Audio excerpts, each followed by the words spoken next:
involves identifying, measuring, and controlling risk arising from fluctuating in interest rates, foreign exchange rates, equity prices, commodity prices, credit events.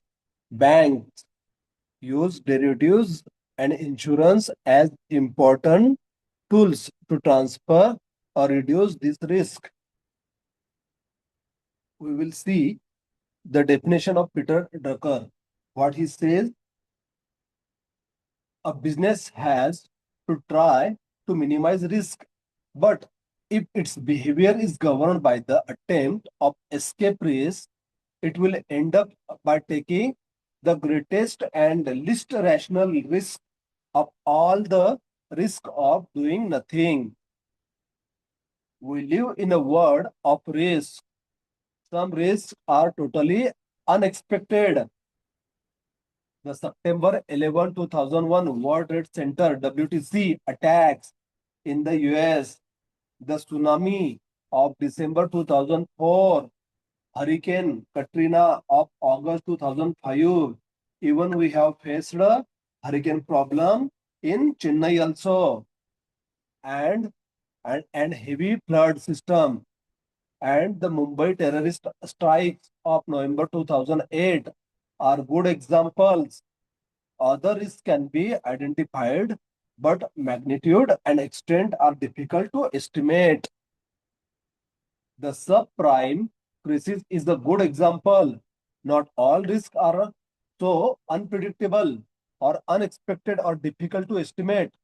By closely monitoring the business environment and streamlining internal system and processes, companies can anticipate the risk associated with a changing technology, changing customer taste, changing interest and currency rates, changing competitive conditions, etc. In this session, it provides a conceptual framework for dealing with some of these risks in a systematic and coordinated way across an organization. To keep the scope of this session manageable, the focus will be on financial risk. Other risks will be considered in passing. Major upheavals in recent year. What, what are the occurrences or incidents happen in the world? We will see. In 1971, breakdown of Bretton Woods. In 1973, oil shock. In 1987, US stock market crash. 1989, crash of the Nikkei index.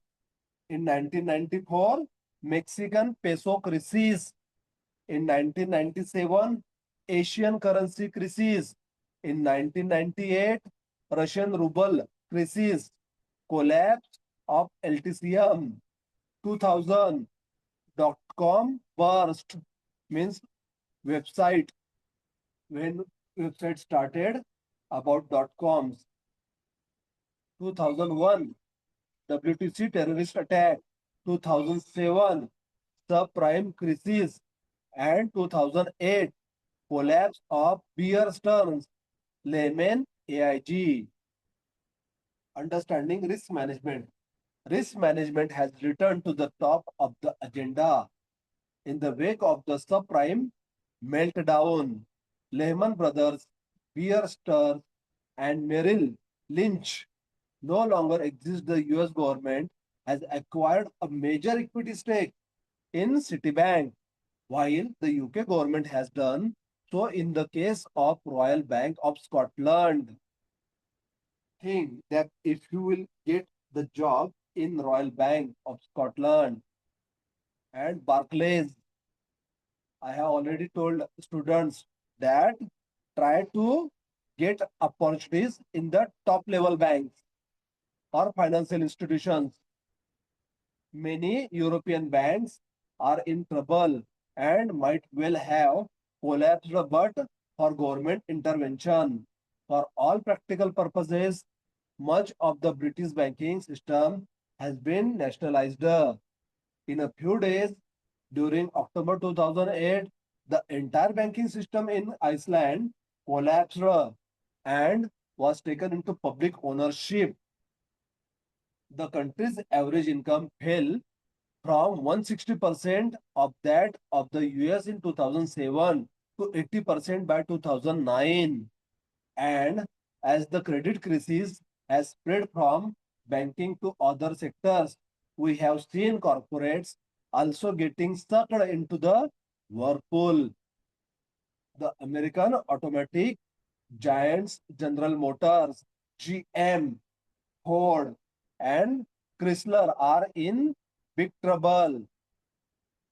President Barack Obama has announced a comprehensive bail out plans for GM and Chrysler. Companies like Toyota and Sony have declared losses for the first time in several years. Toyota, the Japanese car manufacturer with the impressive track record of revenue and profitability growth over the years, announced in the last week of August 2009 that it would slash worldwide production. We know that these are topper companies, but they have also risk, okay, because they are playing in the market of shares, equity share markets. Quite clearly, risk management system failed to deliver the goods during the recent crisis, and the prices paid by the global economy has been heavy. It is evident that financial institutions and companies need to develop and apply a far most robust and integrated risk management framework that can inspire the confidence of shareholders. From identifying risk to measuring it and controlling it, the entire risk management process will have to undergo a major overhaul in the coming years. To start with, top management will have to be hands on when it comes to understanding and managing risk.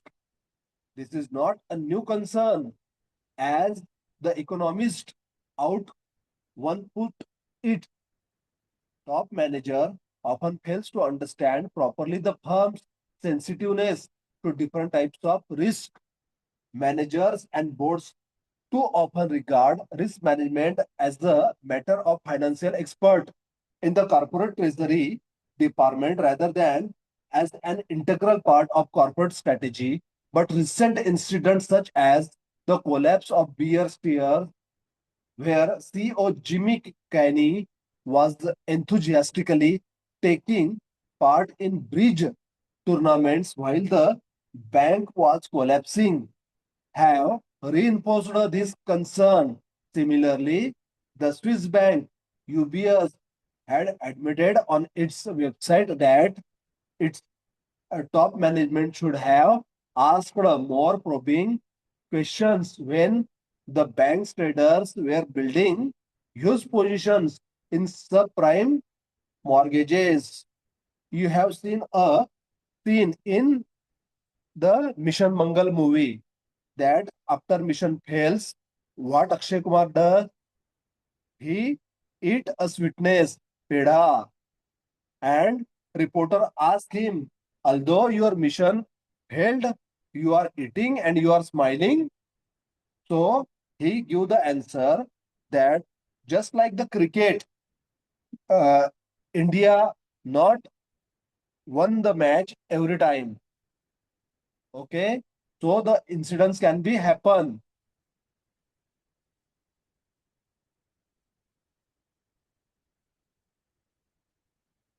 Another concern is the way in which companies deals with a different risk in a piecemeal fashion. For example, many banks dealt with credit and market risk separately in the build-up to the subprime crisis.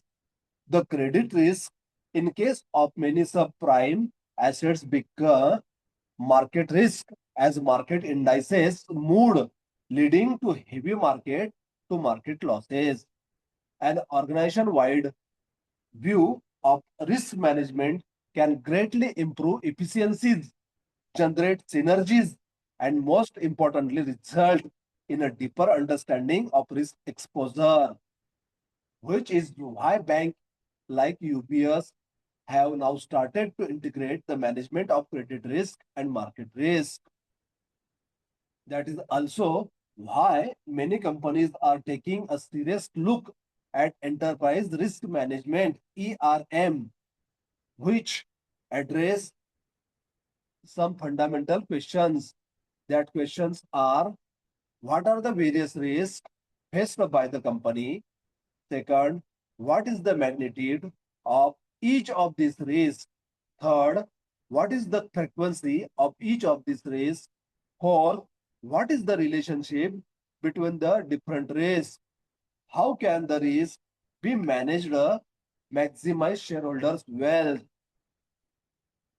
We will examine the scheme of integrated risk management in more details in a later examples.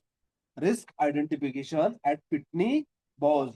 While risk management is critical for financial institutions, corporate too are realizing the importance of risk management. Pitney Bowes, the postal machine maker, is a good example. In recent years, this company has started to take risk management very seriously. The company's enterprise risk management system identifies and prioritizes potential risks to the business, financial, environmental, and societal.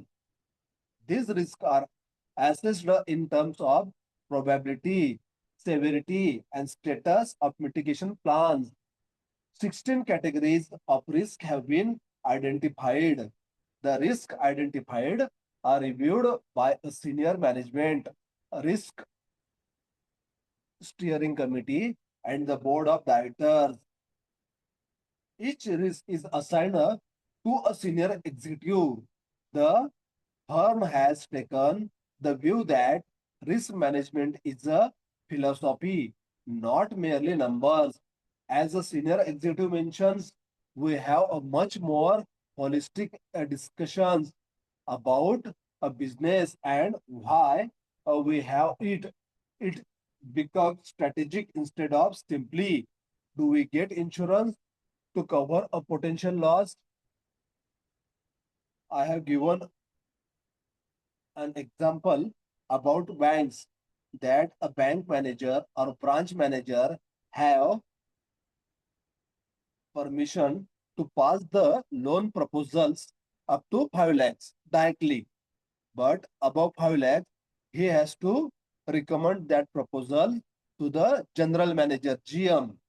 General manager have authority to pass the cases up to 6 lakhs to 20 lakhs. Okay, and above 20 lakhs, the final decision will be done by the board of directors. The benefits of risk management. What is the rationale for risk management? Does risk management really benefit the shareholders? After all, many of the risk a company faces are specific to it. Portfolio theory argues that shareholders are rewarded only for systematic risk. Unsystematic risk, that is, risk specific to a company, can be diversified away by purchasing shares in a reasonably large number of companies. If shareholders can manage risk more efficiently on their own by buying shares in various corporations, should companies really manage risk?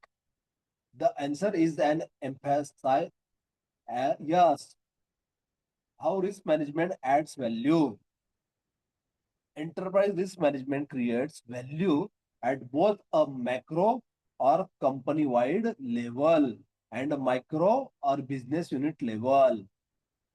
At the macro level, ERM creates value by enabling senior management to quantify and manage the risk returns trade-offs that faces the entire firm. At the micro level, ERM become a way of life for managers and employees at all levels of the company. Incorporating risk in decision making ensures optimal use of capital. For starters, shareholders do not have all the information needed to manage the risk a company faces.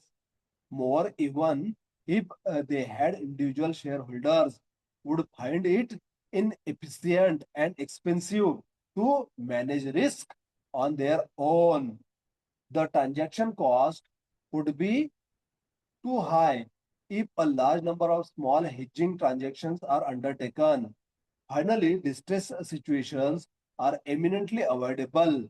During such situations, significant value destruction takes place as the assets of the company trade at unrealistically low prices. Recall the collapse of Bear Stearns in March 2008 and Lehman Brothers in September 2008. In the share market field, so many people have the best study and they have a best decision making power to buy shares at the time of lower rate and sell the shares at the time of high rate to get high returns, high incentives, or high profit. Prudent risk management ensures that the firm's cash flow are healthy so that the immediate obligations and future investment needs of the firm are both adequately taken care of. Firms typically run into cash flow problems because they fail to anticipate or handle risk efficiently. These risks include market risks such as vulnerability to interest rate, stock index, commodity price, and exchange rate movements. Then there are credit risks which arise because of excessive investments in the same asset class or lending to the same customer segment.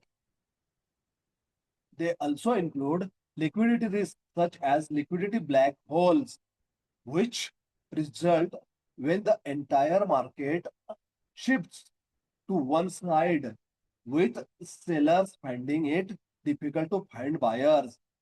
Firms may also fail to anticipate business risk when the demand suddenly falls or a rival starts taking away market share aggressively with a new business model or technological innovations. Then there are various examples of companies failing to manage operational risk effectively because of poor systems and processes. Risk management helps in sustaining the staying power of an organization. In 1993, Meta uh, Lesel Caps, which tried to cover the risk associated with its long-term contracts through oil futures, ended up losing a huge amount. The startup studied team at hedge fund long-term capital management could do little as unexpected interest rate and currency movement brought the fund to the edge of bankruptcy in 1998.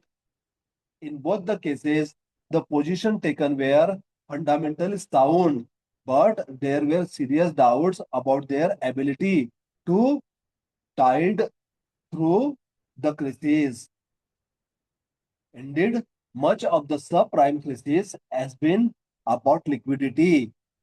Under the circumstances, liquidity has become the most potent weapon in many sectors. Liquidity gives the comfort to sustain day-to-day operations and, more importantly, make those vital investments that are needed to sustain the company's comprehensiveness in the long run. Sound risk management goes a long way in ensuring that the organizations has the required like liquidity to function effectively even in bad times. Think about liquidity that in your personal life, if any incident happen in our house or the person from our belongs to our members. What will be the main source that you should have to check your liquidity about how much amount that you have right now in that position to admit the person or to hospitalize the person. Okay, few persons always take insurance to avoid these types of liquidity risk if they have not anticipations about in future whether they have money or not. So the solution is best that we should have to take a general insurance, that is mediclaim, hospitality.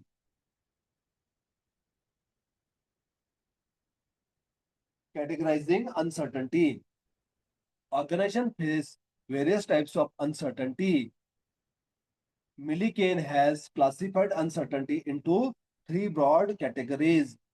First, state uncertainty.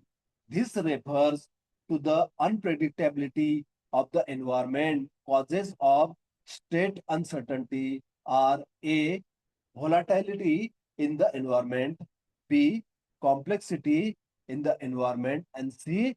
Heterogeneity in the environment. All the risks are related to the business environments. Second, effect uncertainty. This is the uncertainty about the impact of external events on the organizations. And third, response uncertainty. This refers to the unpredictability of the organization's responses to external developments. Means responses from the customers to the product because of their rivals. Earlier, Williamson, well known for his work on transaction most economics and the 2009 Economics Nobel Prize winner, has drawn a distinction among environmental external uncertainty, organizational internal uncertainty, and strategy uncertainty. We wish to all students that you also should have to pass in distinctions to grow vigor your confidence, to boost your confidence, to play in the corporate market. Environmental uncertainty arises due to random acts of nature and unpredictable changes in consumer preferences. Organizational uncertainty refers to the lack of timely communications among decision makers, each of whom has incomplete information. This leads to lack of coordinations and consequently poor decisions. Strategic uncertainty is credited by misrepresentations, non-disclosure, and distortion of information and result in uncertainty in the relation a firm has with suppliers, customers, and competitions. The great Peter Drucker identifies four types of risk. The risk that is built into the very nature of the business and which cannot be avoided.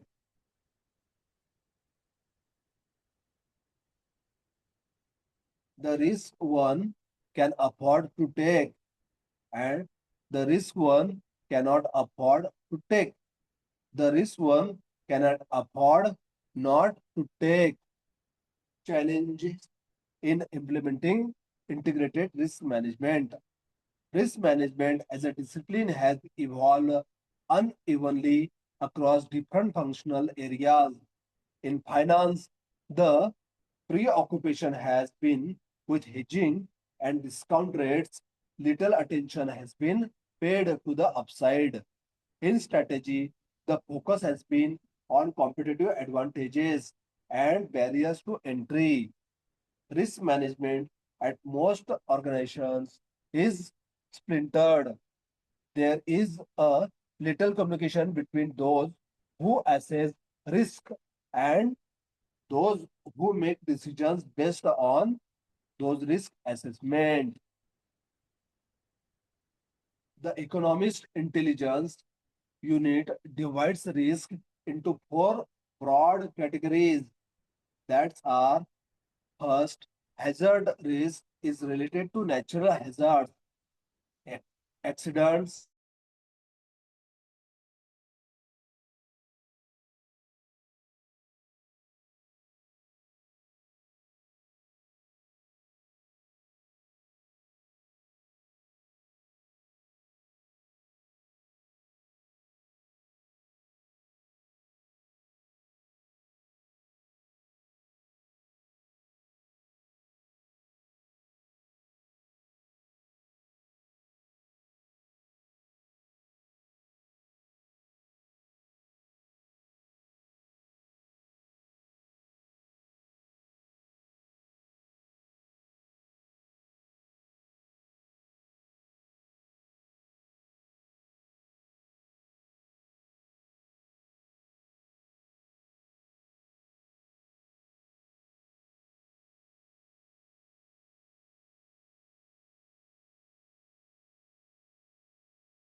operational risk is associated with systems, processes, and people and deal with issues such as succession planning, human resources, information technology, control systems, and compliance with regulations. Strategic risk stems from an inability to adjust to changes in the environment, such as changes in customer priorities, competitive conditions, and geopolitical developments. The enterprise risk management process: identify the risk, quantify the risk to extent possible, prevent or avoid the risk wherever possible, transfer the risk if holding it is not consistent with the company's business strategy. If the risk is core to the business, hold it and manage it by modifying the operation processes. Diversify the risk where appropriate by building a portfolio of businesses. Ensure the risk if it has to be held but is difficult to manage internally. Increase capital if the risk has to be held and is difficult to transfer. Assess the risk intelligently and decide whether it is more important to preserve the possibility of extremely good outcome or to reduce the possibility of very bad outcome. Method of classifying risk is not as important as understanding and analyzing them. Indeed, the very nature of uncertainty implies that it is difficult to identify all risks, leave alone classify them. Each company should carefully examine its value chain and come up with its own way of categorizing the uncertainties associated with its important value adding activities. Then it can quantify these uncertainties to the extent possible and decide which risk to hold and which to transfer.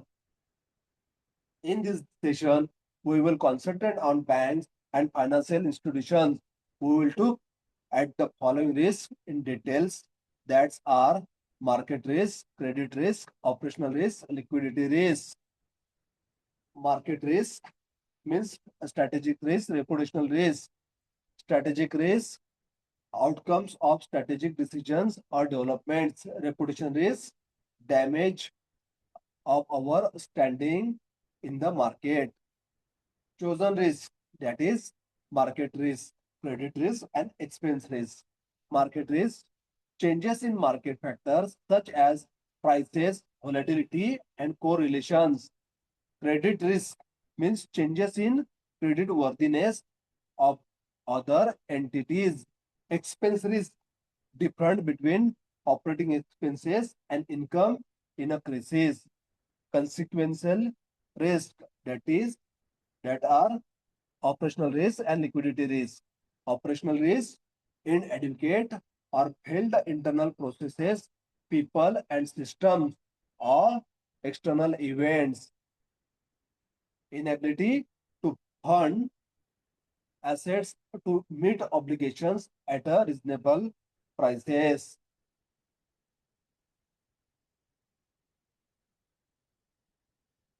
Financial risk. Under financial risk, we normally include three kinds of risk: market, credit, operational. These risks have already been dealt with in details in separate sessions. We will not spend much time here on this risk, but this a good time to examine liquidity risk, which is often clubbed under market risk. A good understanding of liquidity risk becomes critical when viewed in the backdrop of the subprime crisis. Indeed, many banks and regulators have signaled out liquidity risk for special attention in recent months. The right way to handle liquidity risk is to build it into measures of market risk and credit risk. After examining liquidity risk right away, we shall briefly examine some other risks not so far covered in this session. Then we look at the key principles of integrated risk management. The last part of this session is a case study about a bank that has done exceptionally well during the except financial meltdown. Understanding liquidity risk. Liquidity risk and other financial risks go together. For example, market risk is the possibility of losses due to fluctuations in interest rates, commodities, stocks, and currencies.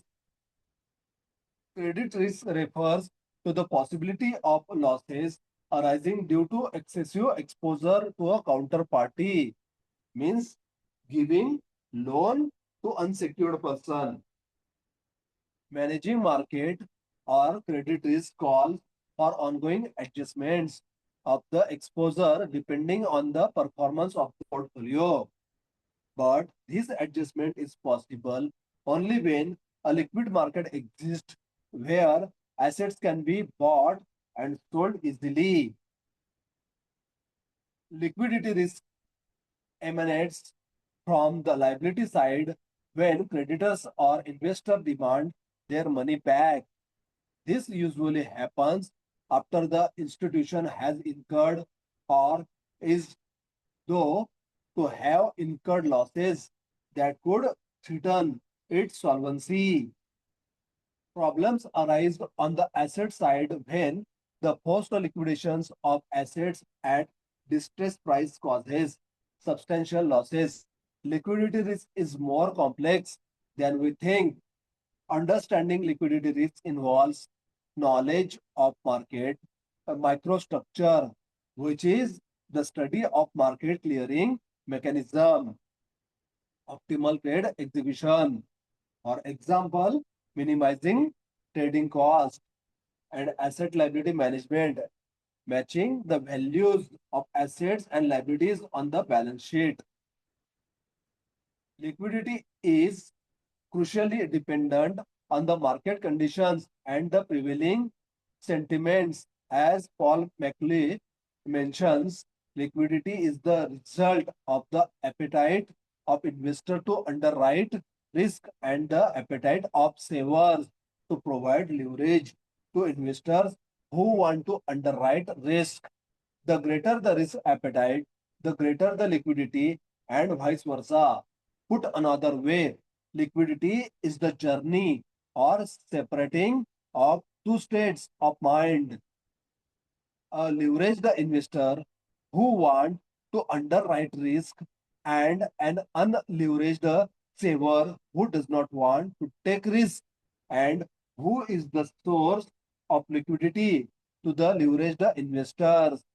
The alignment or misalignment of the two investors determines the absence of shortage of liquidity, and the manager has the best role to manage both these possibilities, to manage the customer and to manage the trust of the customer about their organizations. In his very insightful the partnership, Charles Ellis has given an excellent example of liquidity by quoting Bob Munchin, a senior leader of Goldman Sachs. When you can get out a stock that you are long at a small loss and buy back a stock you are short at a small loss, that's an easy decision. It is painful when there isn't an apparent opportunity to unwind a position or the price moves further and faster away. Then you hesitate, then you pray. Types of liquidity risk. At this point, it makes sense to draw a distinction between two types of liquidity risk. Asset liquidity risk is the risk that the liquidation value of the assets may differ significantly from the current market to the market to market values when unwinding a large positions or when the market circumstances are adverse, the liquidations value may fall well below the fair or intrinsic value. Assets liquidity is low when it is difficult to raise money by selling the asset. This typically happens when selling the asset depressed the sale price. Asset liquidity depends on the relative ease of finding somebody who takes on the other side of the trade. When it is difficult to find such counterparties, liquidity is low.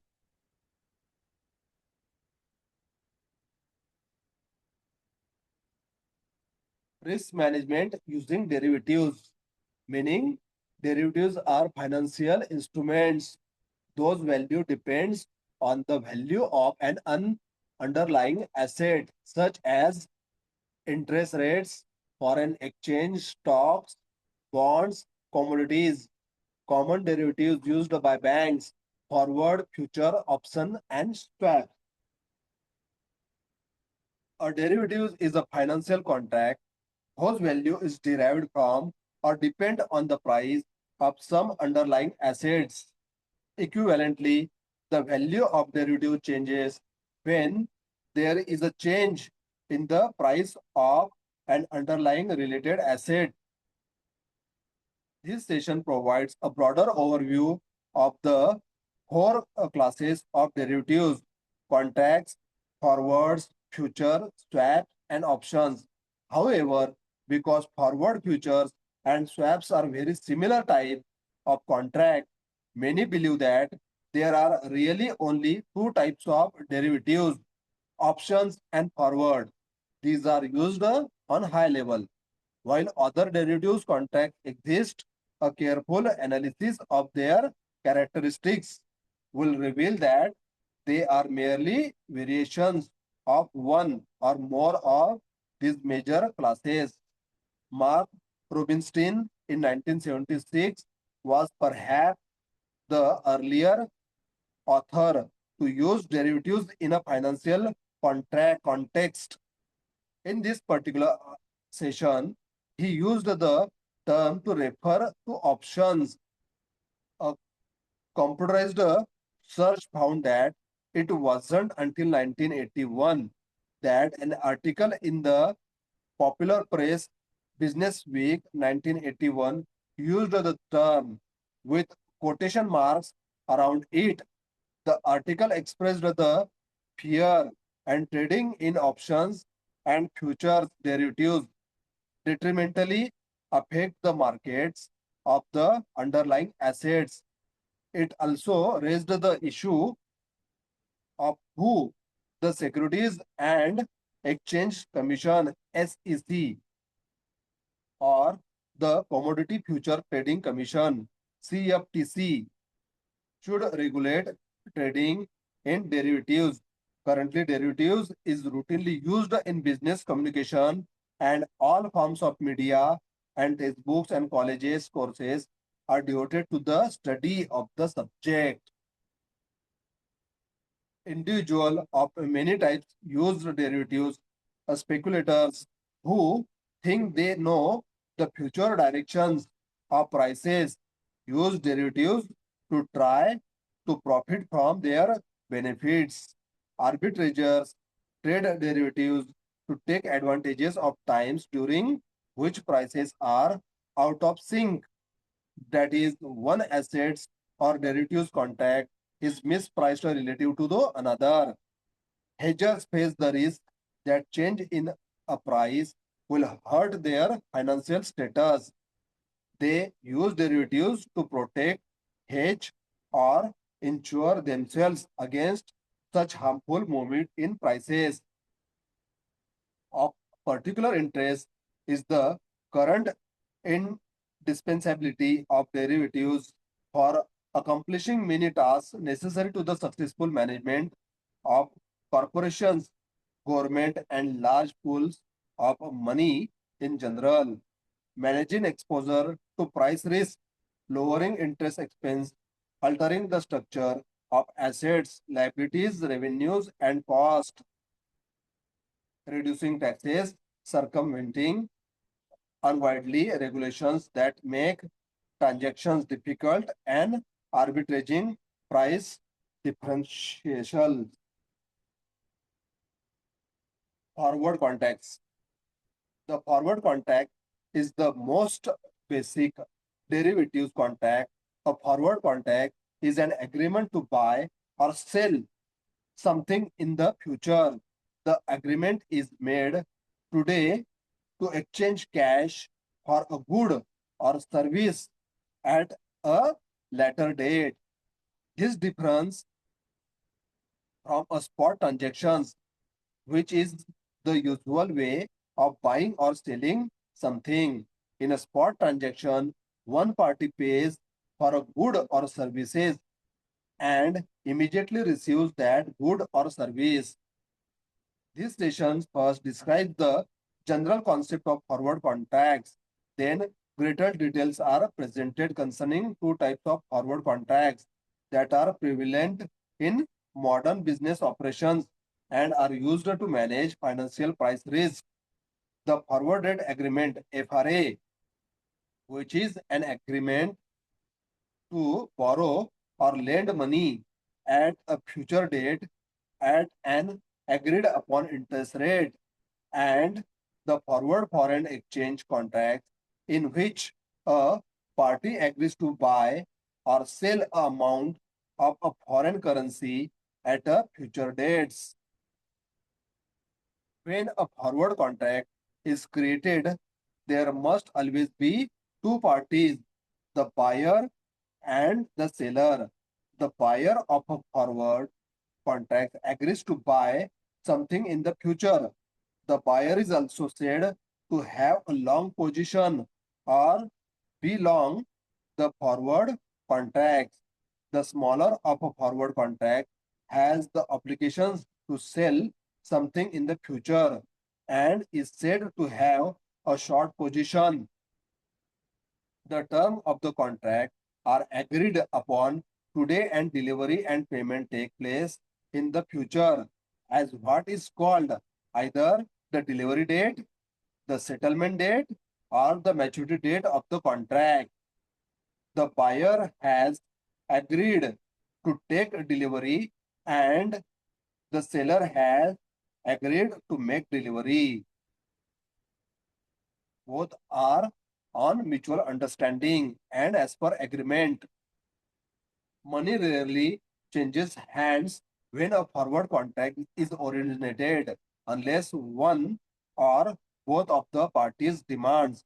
Good faith money to serve as collateral that backs up the obligations stated in the contract. Payment from the buyer of the forward contract to the seller is generally made only upon the delivery of the good. Most business transactions are actually forward transactions. A firm might order 10,000 widgets from another firm. The price is agreed upon today. No cash flows occurs today. The widgets will be delivered 1 month. Hence, payment is not made until after the widgets have been received. For all practical purposes, this is a forward contract. Now we will discuss about options. This is the point. We have presented three classes of risk management instruments: forward contracts, futures contracts, and swaps, which can be reviewed as a portfolio of forward contract. These three classes of risk management instruments share two important features. First, both parties of these contracts, that is the long and the short, are initially bound by the terms of the contract. Second, there is no cash payment required by one party from the other at the initiation of the contract. In this session, we introduce a new class of risk management instruments known as options. There are a number of new terms, concepts, and institutional details associated with options. From a risk management standpoint, a mastery of these fundamental definitions and ideas provides a basis of understanding how options can be used to manage risk. Perhaps the most fundamental options concept is that option contracts separate rights from obligations. That is, the long has rights, whereas the short has obligations. As a consequence of these separations, the long must pay the short a dollar amount at the initiations of the option contract. This dollar amount, called either the option price, the option premium, or the option value, is the subject of this session. Depending on the nature of the rights and obligations in the option contract, options are classified into two categories known as call options or put options. We begin the study of options by examining the features of call options. Call options. A call option is a contract that gives its owner the rights but not the obligations to buy something at a specified price on or before a specified date. The something that can be bought with the option is called the underlying asset. In this session, the price of the underlying asset will be usually denoted as the S. Much of the description of opinions in this text will involve options on 100 shares of a specified firm's stock. For example, if you buy one call options on IBM today, you have the right to purchase 100 shares of IBM's common stock at a specified price any time between today and a specified date. The fact that the call owners does not have the obligations to exercise the options means that he has limited liability should be price of the underlying asset fall. He can just walk away from the call contracts without ever having had to acquire the underlying assets. Put options. The owner of an American put options has the right but not the obligation to sell something at a specified strike price on or before a specified expiration date. A European put can be exercised only on its expiration date, as With call options, however, owners or trader put options can sell them before expiration. Types of derivatives and risk, the risk management roles. Forward contracts we have seen, future contracts, standardized contracts traded on exchange, used for hedging market risk, daily settlement, reduce counterparty risk. The options gives the right but not the obligation to buy, sell, and assets at a predetermined price, used to hedge downside risk while retaining upside potential. Call option, put options we have seen. These swaps, we will discuss swaps in next sections. Agreement to exchange cash flows in the future types. Interest rate swaps, currency swaps, used to manage interest rate exposure, foreign exchange exposure. Advantages of using derivatives: reduce uncertainty of cash flows, protects bank profitability, provides flexibility in risk management, allow hedging without selling assets, cost effective risk transfer. Limitation of derivatives: complex instruments, model and valuation risk, counterparty risk, OTC derivatives, regulatory and compliance risk, speculative misuse can increase risk. Risk management using insurance, meaning insurance transfers specific risk from the bank to an insurance company in exchange for a premium. Banks maintain insure against operational risk, fraud and theft, fire and natural disaster, cyber risk, professional liability. All these are comes under general risk, general insurance. Types of insurance in banking risk management. Deposit insurance protects depositors against bank failure, enhance public confidence in banking systems. Deposit Guarantee Corporation (DGC) is a firm appointed by the government to give the confidence to the depositors that their deposits are safe in the bank. If bank failure, fidelity insurance covers losses due to employee dishonesty or fraud. Property insurance cover damage or bank building and equipment. Cyber and technology insurance protects against losses from hacking and system failure. Credit insurance covers losses arising from borrowers, defaulter, trade credit insurance. Advantages of insurance in risk management: transfers risk to insurer, provides financial protection, improves business continuity, enhances stakeholders' confidence, and supports regulatory compliances. Comparison given: derivatives and insurance. Importance of financial risk management using derivatives insurance: stabilize earnings, protects capital, improves liquidity planning, reduces impact of adverse market movements, ensures long-term sustainability of banks.